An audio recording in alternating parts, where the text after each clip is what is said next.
Hi, Srikant. So nice to have you here on the Meraklis Beings show. Shweta, very good afternoon. It's my pleasure and privilege to be on the show. I think this has to be the shortest prep time we've had to actually record a conversation. We met on Tuesday and we're here recording this conversation on Friday. So I'm super psyched for this impromptu conversation. Super excited or super psyched? Super psyched. It's excited and that. Okay. Lovely. So I think just to give you a quick introduction, so Meraklis Beings is a guest interview part of the Being Meraklis show. And we really interview people who I believe epitomize the spirit of Meraklis. So Meraklis is the Greek word from the root word meraki, which means to do something with all your love, devotion, and passion. And we get guests here who I believe really worked hard to find what they love to do and are doing it brilliantly. So thank you so much for being here. And I'll probably request you to begin with, your introduction and sharing your journey so that the audience is up to speed and then we can delve deeper. We'll start. I'll bring you up to speed very quickly. Yeah. So I was born in a very humble family. My parents never went to school, but they didn't go to high school. My father dropped out 5th grade, mother dropped out 8th grade. My father started working as an assistant to a cook. He worked for a government industry, so that is how he started. So when both of them got married, my mother did not know how to cook. So my father taught her how to cook. Anyway, and then 4 kids. I'm the second, 4 boys. We lived in a very small apartment, maybe about 500 square feet, a kitchen, a living hall, right? Maybe an attached bath and a toilet. That's about it. So all the 6 of us just lived in that place. The only thing that my father was very particular was that he said education is the only thing which is going to bail you out. So he said, whatever it takes, he's going to invest the money to educate us. Thank God. We all studied well, and God's grace, I went to IIT 86-90. I finished my graduation and then I started working. I did not join corporate.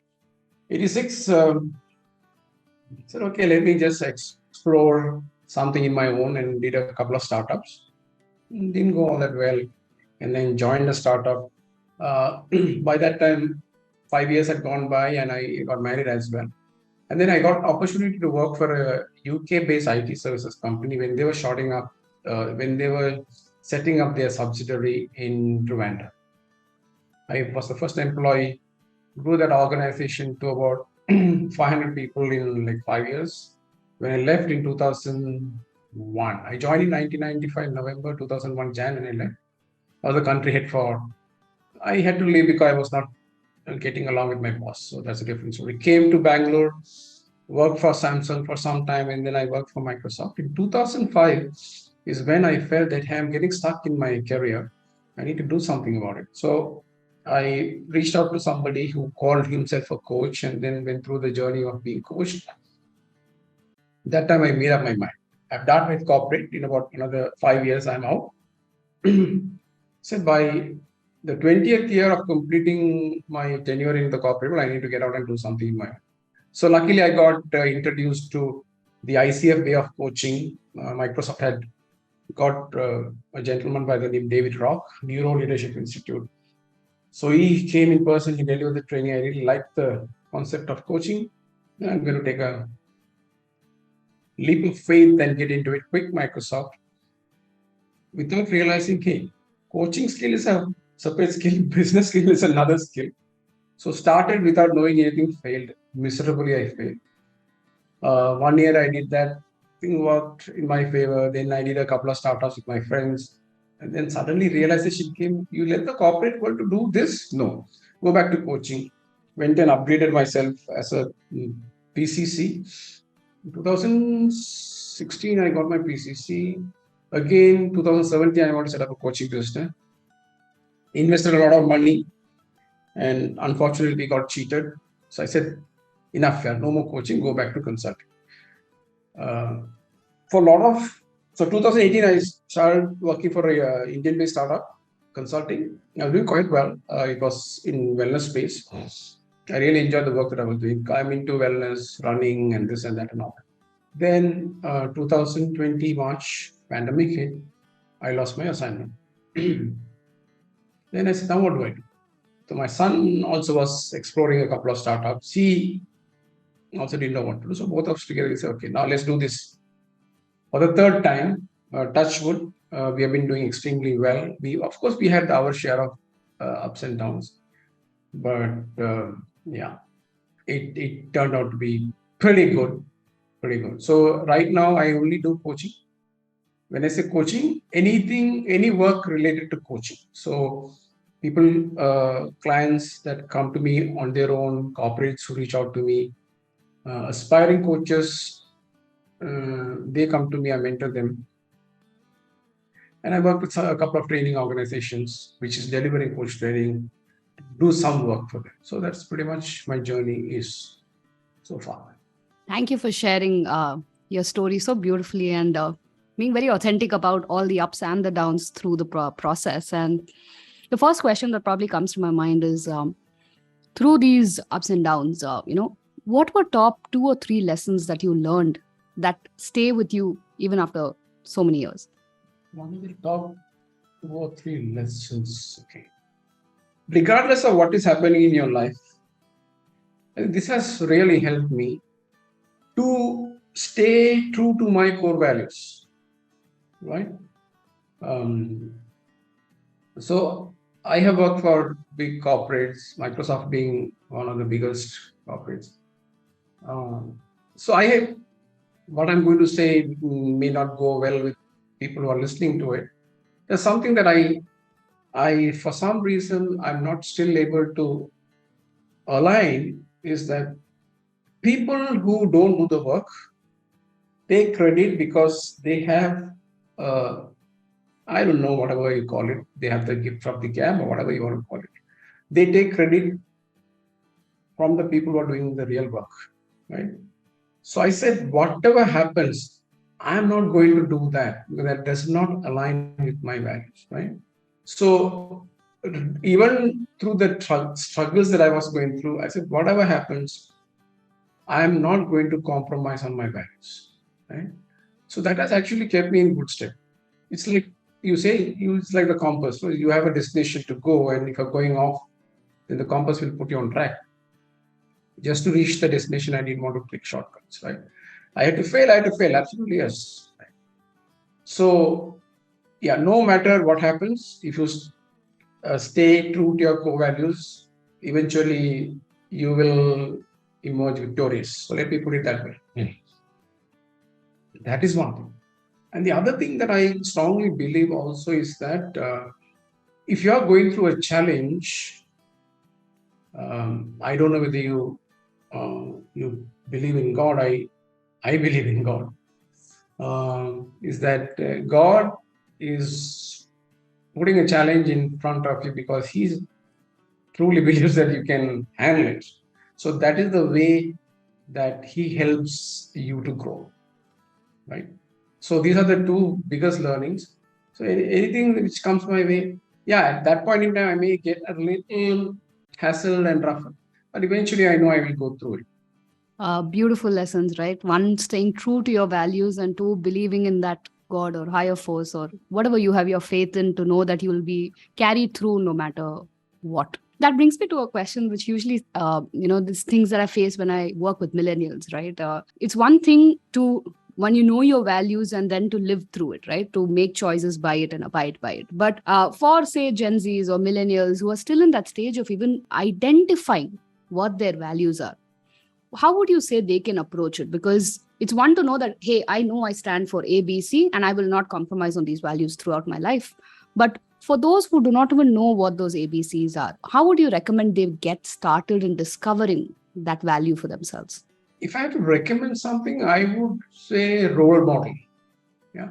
Find a role model that you truly believe, hey, this is the person that I look up to. And then these are some traits that I want to imbibe and emulate and showcase and so on and so on. Right? So that is one way. See, values primarily, they come when you're growing up. Values will come from your parents, and then the way that you're growing up. And eventually your values may change because sometime you figure, hey, my values are not actually aligned with my parents' values because they're like whatever is. So values are ever evolving. So that is one thing. So the easiest way to do that, I guess, is to find somebody who inspires you, who motivates you, and just follow certain things that they are doing, and that is the easiest way to do it. I think that's what my son is doing. So both my sons, that's what they're doing. They are doing that. Their friends are doing that. So I keep talking to a lot of millennials. Right? So talking about kids who are between 20 to 30 years. So I keep talking a lot. I interact a lot with them. So sometimes oldies, we think, hey, these kids don't have value, but it's such a wrong judgment uh, and an assumption. I know some kids like amazing, right? So they are very clear what is their destination, how is that they want to go through the journey.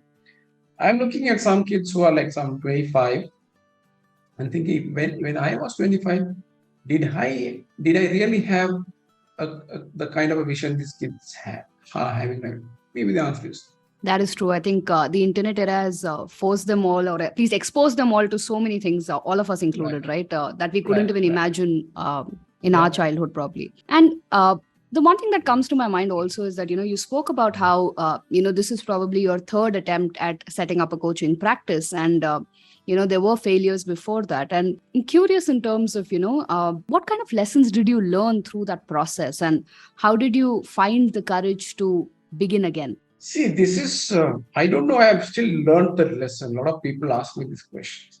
I strongly believe God puts people in your life for a reason. Right? I somehow have this tendency to blindly trust them. Right? Give them the merit.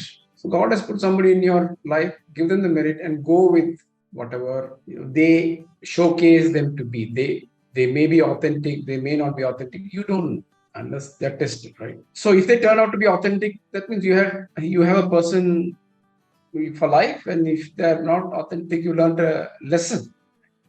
So in my second time when I set up the coaching business, actually, this is so sad, right? So this person claimed to be a leader in one of the largest spiritual organizations in the world, and talks to you so nicely and say, hey, this is what we're going to do, blah blah blah. So I'm like awed with this person, the way that the person is speaking, and this and that, and also you just go and put some money. I didn't realize after 4 weeks that it's all hollow. So if I have invested the money and I'm supposed to get some value, instead of that I put the money and I'm supposed to add value to this person, means what the heck is that, right? So hard lessons. I don't think I still learned it. Of eventually I hope I will learn. One is, yeah, people will come. There will be people who will cheat you. Just because one or two people are going to cheat you, just don't, should I say, don't mistrust the other people who come into your life. So let me put it that way. Like you had a bad experience, which is okay. It's a lesson that you learn. Move on. Don't hold on to the lessons. Don't whine about it. Just forgive and move on. If you keep holding on to it, then you're holding on to the past. If you're holding on to the past, how are you going to go into the future? It's not possible. So yeah, now that I'm getting some clarity on the question. So don't hold on to your past failures. Learn the lesson, just move on.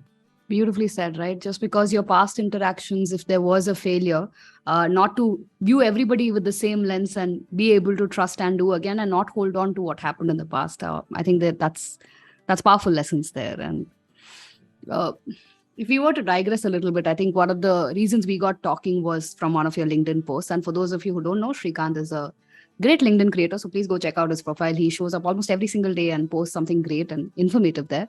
And one of the videos that he had posted was talking about this commitment and the levels of commitment, right? That's what got us talking. And we said that there are 4 levels of commitment: one wherein you're not really into it, and 4 wherein you have giving it all, and you're going to keep doing it no matter what comes.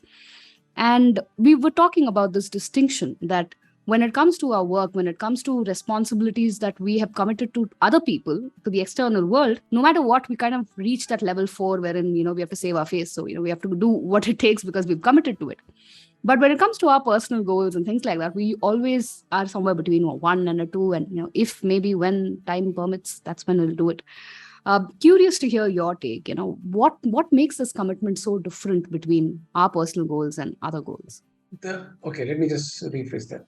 Ideally, the most important person in your life should be you. Right?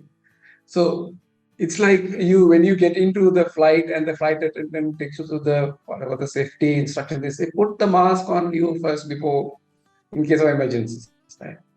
So what happens most of the time is that we are so busy taking care of the needs of the others, we tend to completely not take care of ourselves. So we don't realize that the most important person in our lives is us.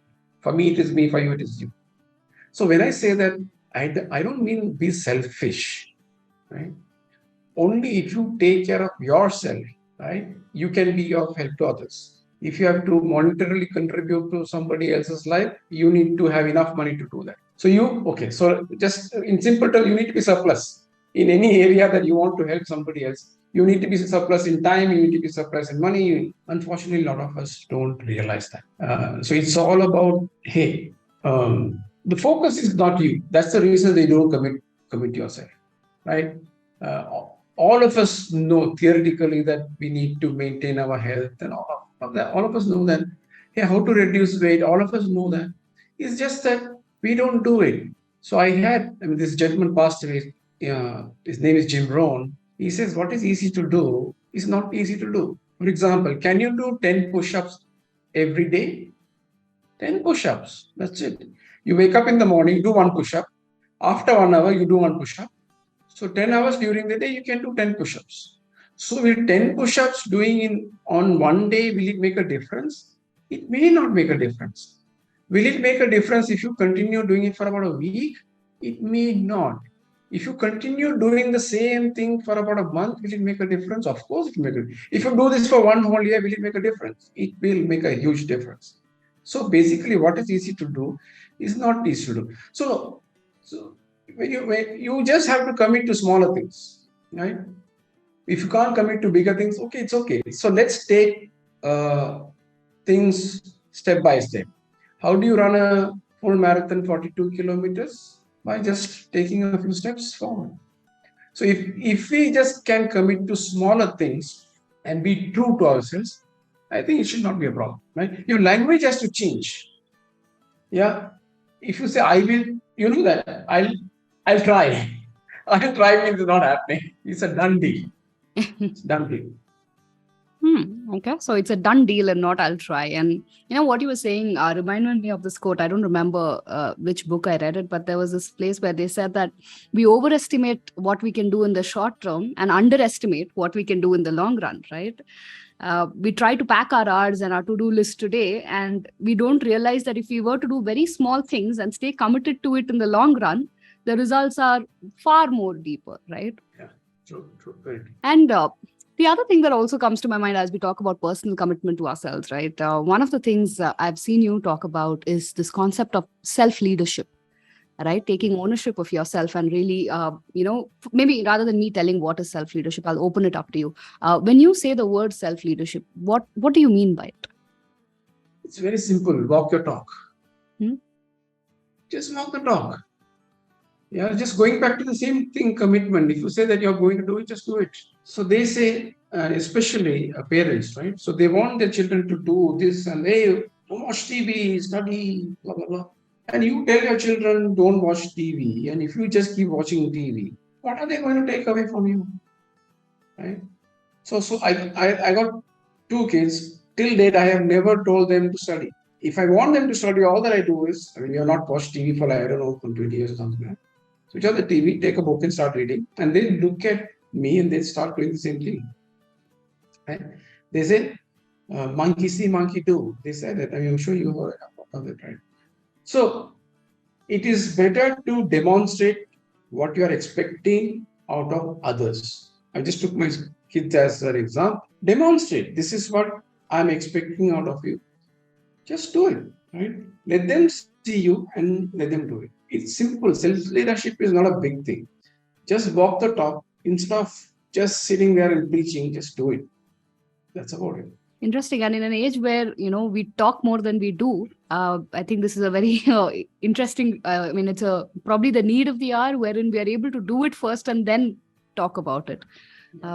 Interesting. And, you work with individuals in helping them get to that state of self-leadership. And what kind of transformations do you see when people are able to walk that talk and really own, their lives and their dreams? What kind of transformations have you seen as you've coached people? See, transformation is a very big word, Shweta. So let me just put that in perspective so we get a good understanding of what transformation means. The simplest example that all of us can see in front of our eyes is a caterpillar becoming a butterfly, right? The caterpillar is a worm, butterfly is an insect. This is ugly, this is beautiful, right? So transformation happens when there is massive destruction and disruption. So the caterpillar destroys itself, becomes goo, and from that there's a cocoon formed, and then when the insect and the wings and all of that, and then butterfly breaks the cocoon and comes out. That is what transformation is, right? Now, a lot of us misunderstand change as transformation. Okay? So a small caterpillar becoming a big caterpillar is change. A caterpillar becoming a butterfly is transformation. A lot of us, this word transformation has been abused. So every time somebody comes into a expression call with me, they ask me how many people have transformed. I said none. Like, none? I said, yeah, none. I said, I cannot transform anybody. I cannot transform anybody. I can only get someone in my life and put the person on the path of transformation. I can show the path. They have to transform themselves. What is the path? They should be willing to destroy themselves. When I say destroy themselves metaphorically, destroy their old beliefs, destroy whatever they have, attitudes, ego, this, that, right? Everything which is holding them from moving forward, they have to let that go, destroy, kind of challenge the values, validate the values, beliefs, mindset, so on and so on. So destroying of all the unwanted negative things which are holding them back from where actually they can reach. So that's what I mean by destroying, right? So your caterpillar becoming a butterfly, the destruction is that if I have to draw an analogy, you have to destroy your ego, all of that. Negative mindset, negative beliefs, this, that. So if you ask me, and once again, I'm not claiming this, I'm not transforming anybody, let me just be very clear on that. How many people have I put in the path of transition? I visibly see changes, right? There is this girl who comes from northeast state, started working as a I don't know what she was doing, executive for a BPO company, and then today she works as a lead software engineer in one of the leading MNCs. So these are people that I see actually they are transforming in front of my eyes, not because of me, because they took a decision to transform, and I'm just being there. If you ask me, maybe I'm creating that cocoon for them and allowing them to go through that process and creating a safe space for them to go through transformation. Right? So that is one example I can give. The other example I can give you is, of course, there's this boy who started working as a security guard. at the age of 17, security guard, security guard at the age of 17. Today, he works as a cybersecurity specialist for one of the leading MNCs. So these are transformations. You actually can see it happening in front of your eyes. And I don't take credit for anything. I will never say that I have transformed anybody. And that is the truth. Beautifully said, right? Again, following that same path of walking the talk. It is not just for you, it is also for your clients to really commit to that change and walk the talk in making that change happen. And that's when that change becomes that lasting transformation over a period of time. Beautifully expressed. The other thing that probably also comes to my mind is, you mentioned this aspect about how your father had this belief that education was the most important thing. And for a lot of us, we believe that education ends once we move out of our schools and colleges, and that's where education is officially done. Uh, how have you ensured that it actually continues throughout your life? Actually, that is a question. Real education started only after I left college. Okay, that is the truth. I'm just going back and referring to Jim Brown once again. I really like his work. Simple work, so much wisdom. He says formal education will give you a living. Uh, Self-education will give you a lifestyle. Repeat that. Formal education will give you a living. Self-education will give you a lifestyle. So I strongly believe, Shweta, the day that you stop learning, you start dying. For me, it's a constant process. I would say the amount of books that I have read, the amount of audios that I have gone through, the amount of videos I've watched, it's incredible compared to what I have done in my 12 years of schooling, 4 years of engineering and all. Beautifully shared. And I'm going to ask a question that I always get. So I think I personally believe in the same philosophy that once you stop learning is when the day you stop learning is when you start really, dying, and when you're not able to accept newer beliefs and things that you're probably not against, that having the tolerance to things that you may or may not agree, but still having that room in your space to evaluate it and consider it in your mind, right? And this is a topic that I probably discuss and broach with a lot of my clients as well, in terms of how do you really make time for self-education? How do you make time for that learning, or even if not learning, self-reflection and awareness, right? And the thing that I really get back is that, Shweta, where's the time?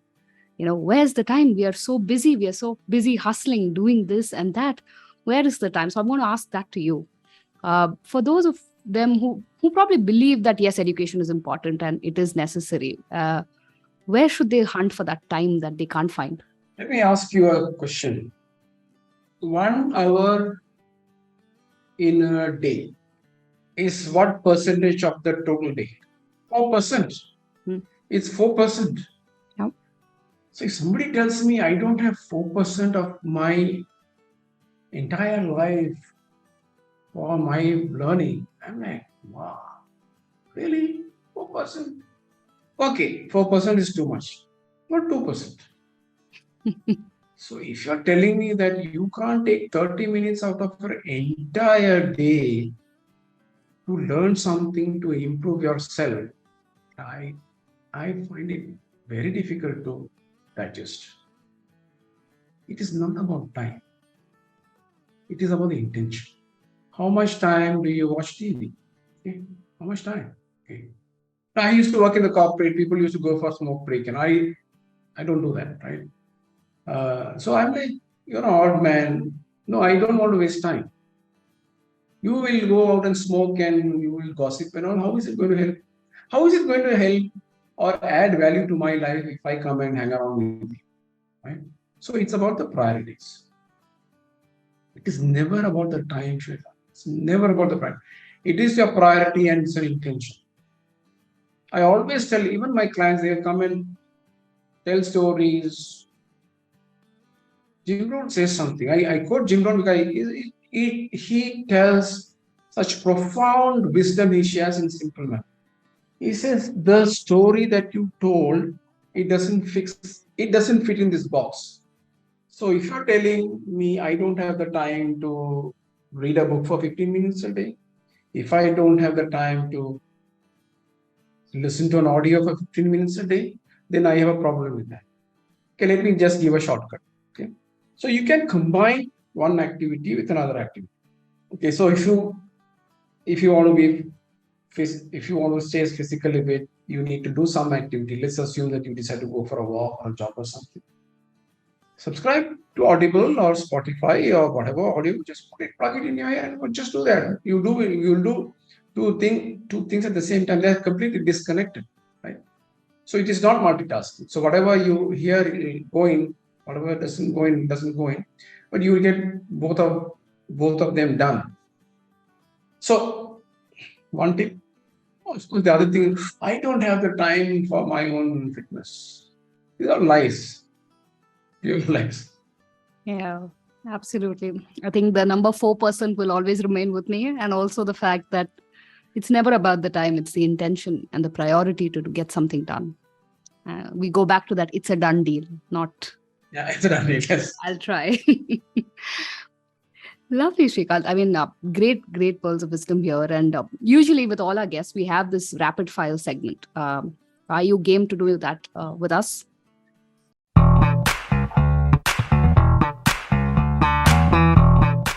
Rapid fire. Worst thing, I'll fail. So what is the big deal? Okay, we'll start with easy warm-up questions. Are you a morning person or a night person? Absolute morning person. Punctual or always running behind schedule? Always punctual. Always. Lovely. Okay. Books, podcasts, or in your case, should I say videos also? Which is your preferred medium of consuming content? Now it has become mostly audio, and then video, and then books. It used to be about 10 years ago. We didn't have access to audios and videos. It used to be books. Now it has changed. Yeah. Lovely. Okay. You spoke about having role models and sort of emulating qualities that you look up to them for. Who would you say are your role models, and what do you really admire? Dr. Abdul Kalam. I don't have to think. Dr. Abdul Kalam. Mm-hmm. What do you admire most about him? Simplicity, honesty. And because I see so many books there, I'm going to ask you this question. And you share a lot about these books as well, right? So what are probably top 3 books that changed your life or how you view life? One book that I got hold of about 12 years ago, I can remember the month, April 2010. I got hold of this book called The Courage to Succeed, written by a 4-time Olympian. That time he was 3-time Olympian, called Ruben Gonzalez. So that video that we spoke about, 4 levels of commitment, that is from that particular book, right? I have read that book in the last 12 years more than 20 times. You can tell me a page number and I'll tell you exactly what is there on the page, right? Highlighted, written notes, all of that. And that particular book, I have mandated, it's a mandated reading for all my clients and all my mentees.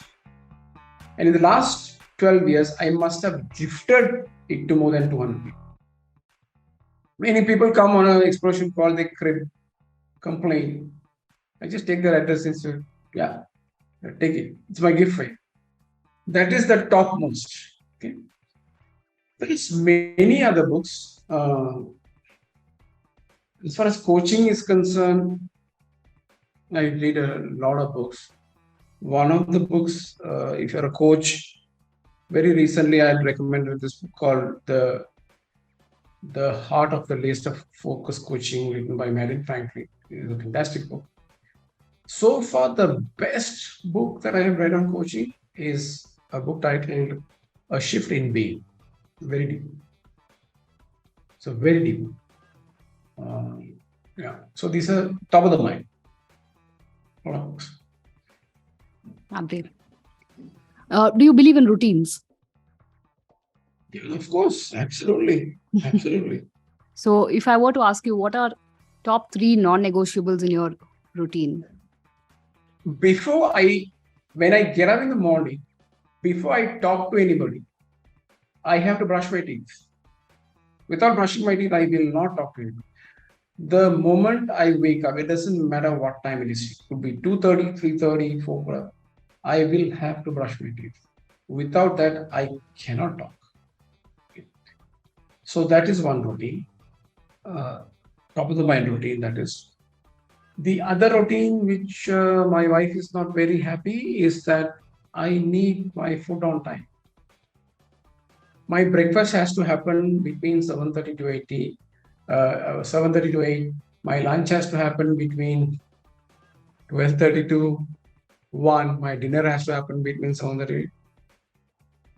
The dependency, unlike brushing my teeth, it's under my control. Food is not under my control.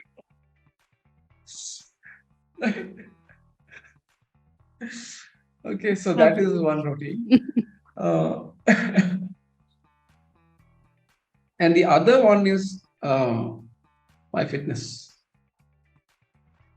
My fitness, the worst case, I have to go for a walk. The worst case, right? Otherwise, I'm doing some yoga, doing some jogging, doing some workouts. If nothing, unless I'm sick and I can't wake up, that has to happen. Amazing. One thing about you we can't find online. One thing about me you can't find online. My date of birth. How is that learned online in today's world?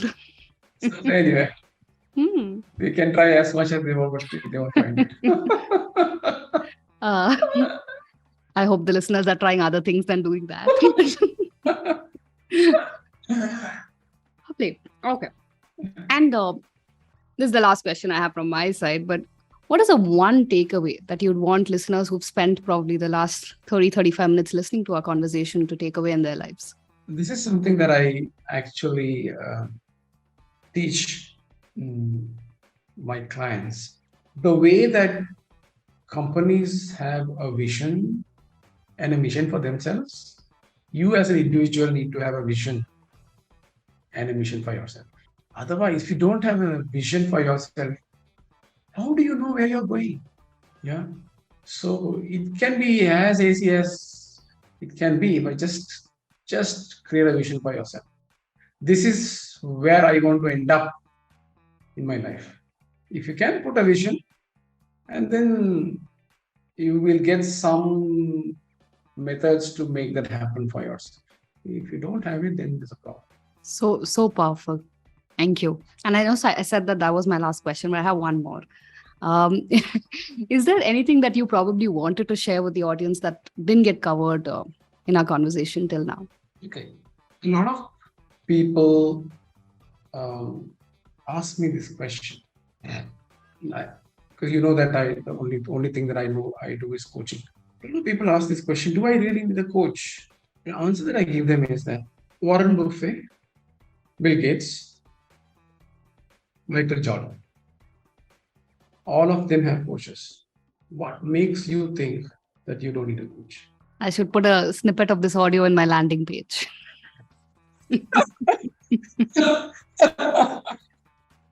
So powerful, right? And I think I've also been that kind of a person who used to, believe in self-sufficiency and independence and not really asking for help at my previous avatar.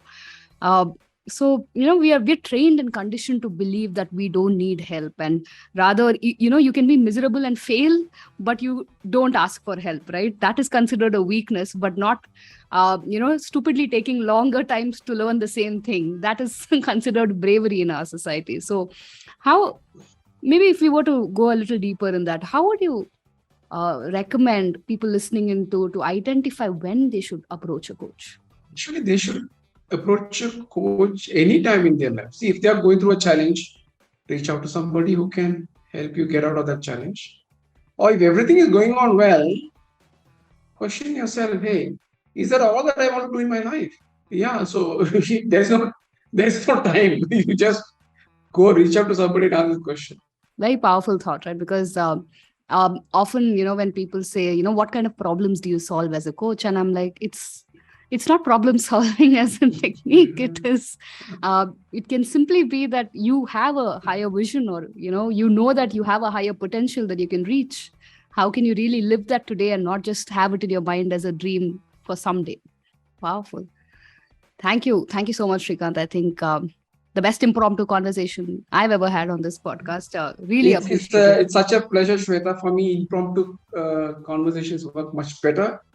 I can't prepare and speak. That is a challenge I have with my son also. He said, your videos. No, I said, I can't.